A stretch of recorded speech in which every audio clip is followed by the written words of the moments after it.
விஜய் அலைன்ஸுக்காக முயற்சி வேற கட்சிகள் வந்து முயற்சி செஞ்சுட்டு இருக்காங்களா எல்லாருமே? குறிப்பா ஏன் காங்கிரஸ், விஜய், தாவேகா இந்த டாக் அதிகமா போயிட்டு இருக்கு. இன்னைக்கு அபிஷியலாவே ட்விட்டர் பக்கத்துல, எக்ஸ் பக்கத்துல சிதம்பரம் சொல்றாரு. அதுக்கு ஒரு 5 குழுவ நாங்க போட்டிருக்கோம். இதெல்லாம் இந்த மாரி வதந்திகள் பரவுறதெல்லாம் இயல்பு தான். ஆனா அதெல்லாம் சரியாயிடும் பாருங்க. அப்படின்னு அவரு ஒரு ஸ்டேட்மெண்ட் குடுக்குறாரு. இது எது அப்படி அப்படி ஒரு டாக் போயிருக்கோ ஒரு வேள? நீங்க விஜய் சைட்ல இருந்து யோசிங்க. ம். விஜய்க்கு ஒரு ஸ்ட்ராட்டஜி டீம் இருக்கு. ஆமா. கரெக்ட்டுங்களா? ம். விஜய் ஏதோ ஒரு அணிய அமைக்கணும். ம். அப்போ நீங்க விஜய் சைட்ல இருந்து யோசிங்க. அவரோட ஆங்கிள்ல இருந்து. தனியா போறது வேற. ம். யாருமே தேவையில்லன்னு தனியா நிக்கிறது. அது ஒரு ஆப்ஷன். 2வது நம்ம ஒரு அணிய கட்டமைப்போம்னா, நீங்க யார கூப்பிடுவீங்க? ஃபர்ஸ்ட் எடுத்த உடனே.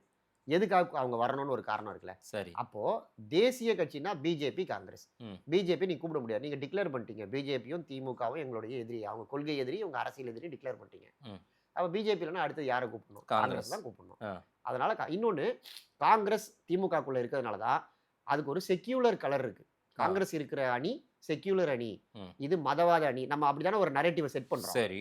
அப்போ நீங்க காங்கிரஸ் இந்த பக்கம் கொண்டு வந்தீங்கன்னா, ஒரு செக்யூலர்ன்ற ஒரு ஒரு கலர் கிடைக்கிறதுக்கும், திமுக அணி வீக் ஆகுதுன்ற நரேட்டிவ ஸ்ட்ரெங்தன் பண்றதுக்கும் பயன்படும்ன்றதுனால, ம். காங்கிரஸ் கூட கரம் கோக்க விஜய் அணி முயற்சி பண்றாங்க. ஆ. ஆனா, காங்கிரஸ் திமுக விட்டு வெளியில வராது, உறுதியா வராது அப்படின்னு நான் நம்புறேன். ஆஹா. ஆ. என்னுடைய அப்சர்வேஷன். ஆ. ஏன்னா, பீகார் எலக்ஷன்ல அவங்க ஜெயித்திருந்தா கூட அந்த டெஸ்ட்ட பண்ணுவாங்க. ம். பீகார்ல இப்படி ஒரு படுதோல்வி அடைஞ்ச பிறகு 6 சீட்டு தான். இந்த விஷ பரீட்சையை காங்கிரஸ் பண்ணாதுன்னு நான் நம்புறேன்.